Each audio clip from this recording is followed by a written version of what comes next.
and welcome to the final away day show of our away day review show series. This is Back of the Net. We're an AFC Bournemouth fan channel. My name's Sam Davis. My name's Tom Jordan. It's been a long season, but we've managed to travel to each and every Premier League away game this season, which means we can now review it as a whole. If you're a subscriber to this channel, you may have seen that we've reviewed your club. If you're a Bournemouth fan, you might have been looking with interest as we analyse the away day experience. But there's one important rule in this.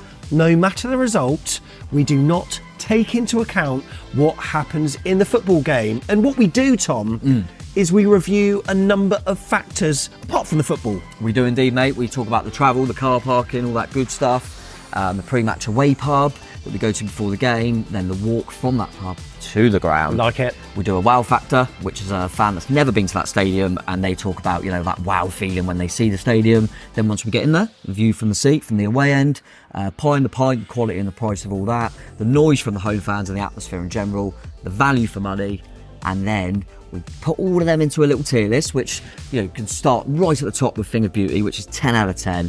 Then we go down 8, happy enough, 6 above average, 4 not the best, 2 just rubbish, and 0 just can't score this. All of them go into all them little categories, and then you do all your little mathematician, Carol Vorderman, Rachel Riley stuff, and then we put it into a league table, and then we are on the final one, so we'll see where everyone finishes, mate. Yeah, that's right. Now you're looking at the league table, but we've said all season we're going to recalibrate this. So what we did, we spoke to every single person that's did the wow factor, and we offered them the chance to change their score if they want to. Find out who changed their scores later on. Plus, Tom gets a pick and I get a pick as well if we feel as though, that's not quite right. We'll do that before we put Chelsea on the table, but we've got to put them on the table somewhere to start off with. So let's get into it. And we start off, Tom, with car parking / the travel. And we all know that you love a London away day, don't you? I hate it. And this one was one of the worst. Lots of cancellations. I mean, to be fair, the trip up there, considering it's last game of the season, all that stuff, Bournemouth fans on there was all right, wasn't it? It was fine. The trip up was beautiful. Yeah, enjoyed that. Yeah, got there and you go, right, oh, sweet, we got to get across now to from Clapham. Yeah, across easy. Oh, it's cancelled. Oh, that's annoying. But there's one in 20 minutes. That's cancelled. So we have to pay a fair whack to get into a cab. Yeah, because we did an Uber and then the driver cancelled on us. And then after we cancelled, we then got a black cab. But then I got a call from a random number saying, "Where are you? I'm here." But I said, "Well, I've cancelled it because you cancelled the job." 30 quid for a black cab from Clapham Junction to the Curtains Up pub. So that was about good. A mile away. Not good value for money. We'll take that into account later. But it was just a bit of a nightmare. Now there's hang on. Do we still talk about when we're doing, I know it's car parking on there, but travel in general? Well, yeah, that's it. That's mentioned on the way back. Well, look, this is one of the caveats I'm going to say.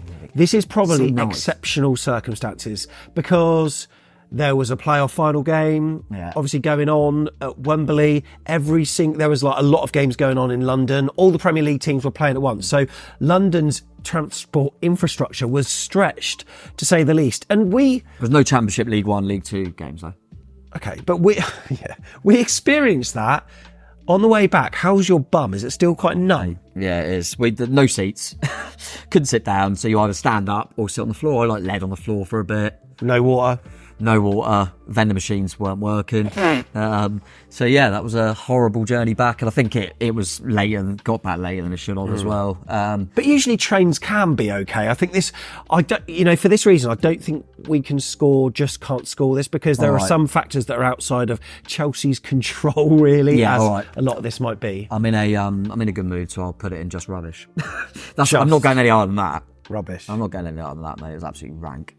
Okay, next then we'll go to the pre-match away pub. Like last season, we went to the Curtains Up, and what we tend to do, I know that a lot of Cherries fans went to the Courtfield pub, but we try to go to a pub that's just not as busy because, one, we like to get to the bar and just like to chat with each other and just enjoy each other's company. We're a group of friends. We're here to just enjoy each other. I'm here to enjoy you. I'm here to mate. enjoy Richard Jackson. I'm here to enjoy Steve Henson. Yes, I totally agree. But yeah, I think I've been to the Coffee Town before. It's an alright pub, but yeah, it can get really, really busy. So we went for this one, and I quite like it. It's not too bad. It's got a theatre in there. Yeah, it has. And we wanted to get some footage of what was going on, but there was actually a performance going on in some Amdram thing happening. So couldn't get footage of that, but it's cool. Yeah, the only I'd say the only disappointing thing, because it is like right up there, I think really, really nice pub, and then I go, what knocks it down from being, top draw? There's two things for me. Go on. One, we finally got the weather for a game. Yeah. And there's no beer garden, so you just go out the front. Yeah, they've got seats out there. Yeah, it's all right, but a nice big one when you've all been sat outside.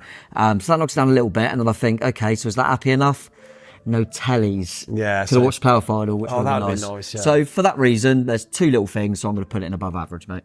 Above average. There we go with that one.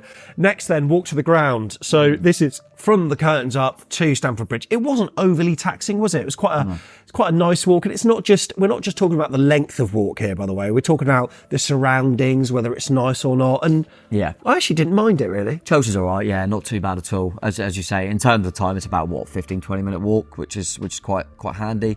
And yeah, I mean, in this context, weather always helps on a walk, so they got that. So just as they'll feel harshly treated because of the London transport, it's got in their favour that the weather was nice. Yeah, true. So it swings and roundabouts, but it's one of them, mate, where I wasn't like it's beautiful, but I wasn't like concerned about the walk at all. It was fine. So I think it's fair to just whack it in above average, don't you? Yeah, absolutely.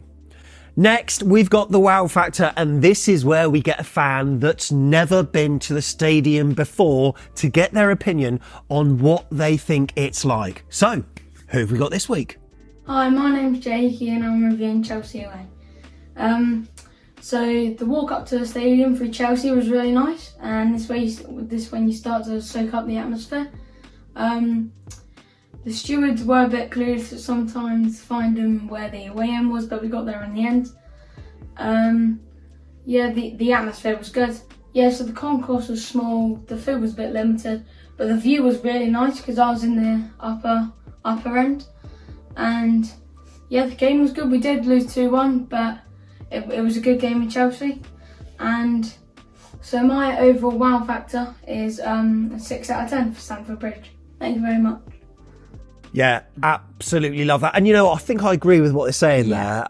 It's a funny one really, because it's sort of in amongst like hotel complex and stuff. There's loads of high-rise buildings and stuff. You're walking down a high street and then all of a sudden the stadium's there. It's not something that kind of sticks out. You know when you're walking to like Spurs, you're walking down like, is it the Seven Sisters Road or whatever, and you can see the stadium on the horizon, and that gives a bit of a wow factor. With this, it almost just appears out of nowhere a little bit. Yeah, I know what you mean. So, and you know what? It's a bit bland on the outside, really. There's no real wow factor to it. I think above average is quite fair. I think I want to keep Chelsea fans here, and you mentioned Spurs, so at least it's not as dusty. The trophy cabinet's not as dusty at Chelsea than Spurs. See who I did that.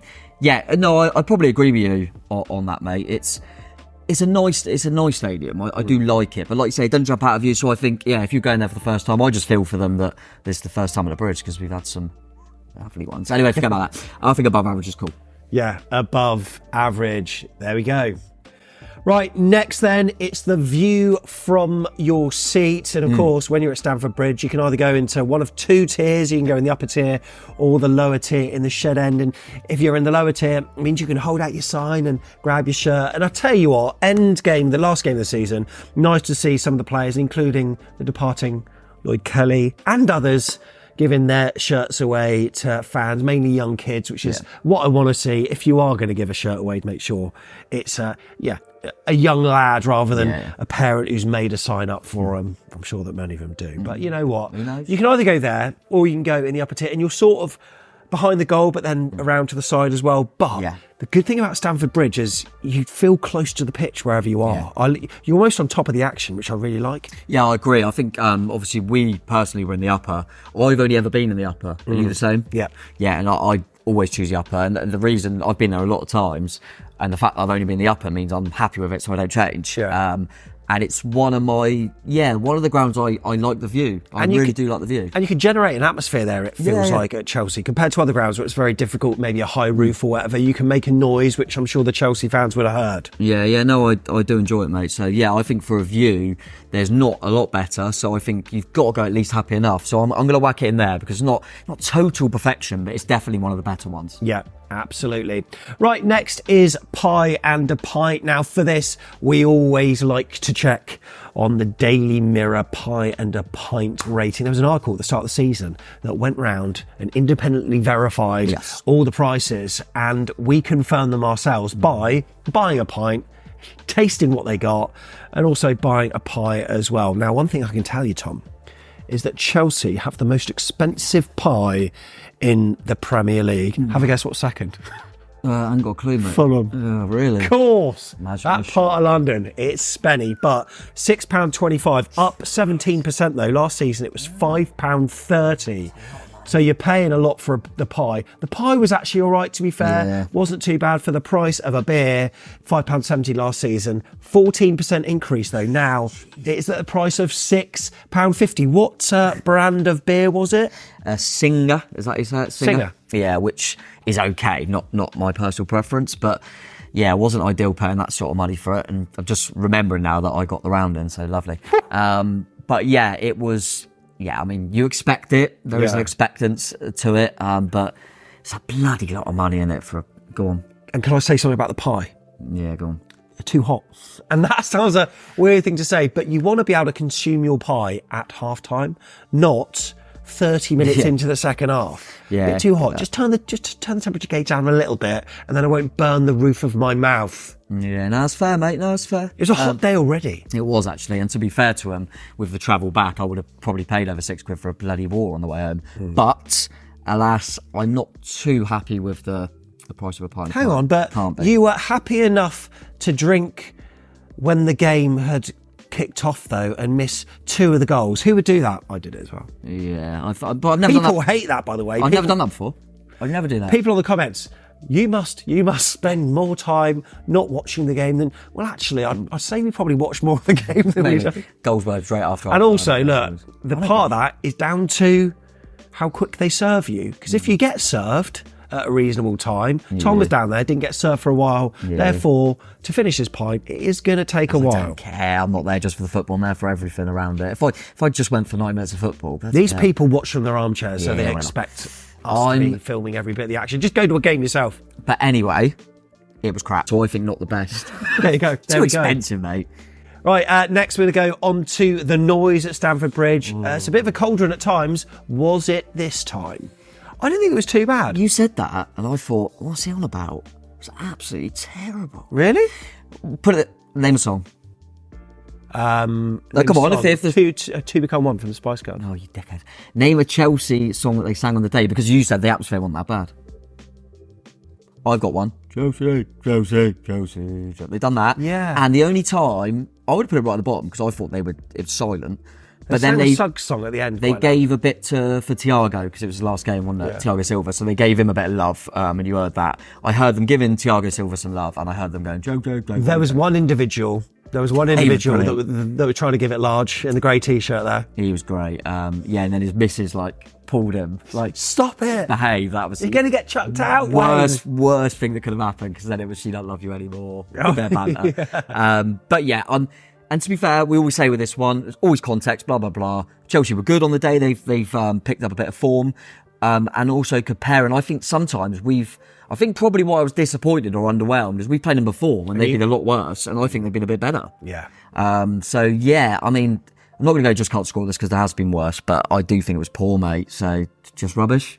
Just rubbish, yeah, fair enough. Okay, then next, it is the value for money, which is the overall feeling of how much we pay. Now, we said this on a previous video, I think, for the last one against Arsenal.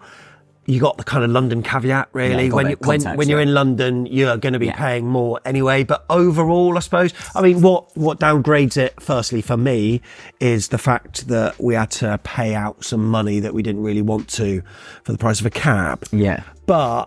like I say, it's that London general, isn't it? Really? Other than that, though, I don't think it was overly bad, to be fair. For London, It was okay. So I think because of that, but like you say, but the fact of the matter is we did have to pay a little bit more than we wanted to. We did have to pay more for a pint and a pie than we normally do. So all them things into context, but I'm not going to be too harsh because of London. So I think not the best.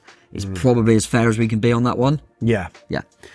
Okay, so there we go. We have got our scoring. Now what I'm going to do is just work it out here and see if I can just total what this adds up to. I think we've got a total of 38 points. So let's see where it fits into our current table. But wait, hold your horses there a minute.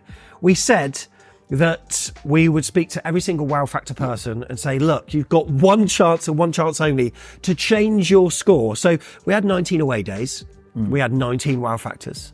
All but 2 were happy with their scores. The people that weren't were Tiggs, who did Manchester United. Really? Did he get a bit carried away, did he? Yeah, and Ethan Burney, who did Fulham as well. Now, Tiggs initially scored the wow factor for Manchester United 10 out of 10. He said, you know what, Sam, a bit premature there. I want to downgrade it. It should be 6 points. And also, Fulham score has been changed to 4 points, which still feels a little bit harsh because it was on 2. However, Ethan has changed his mind on that. Now, I'm going to give you a chance to change one of the teams as well, Tom. A couple of scores, maybe. Yeah, okay. So I'll do... Yeah, I've obviously thought about it, and I'll change one and tell you my reasoning for that. So I'm going to change Nottingham Forest. Oh, okay. Yeah, now fair enough. When I was looking at their score, I think they were level with, as you can see, Wolves and Everton. And I just think they're miles better than them too. So...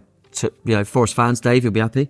You're actually going in the right direction here. I think in particular, I think the pub. I like the pub. Yeah.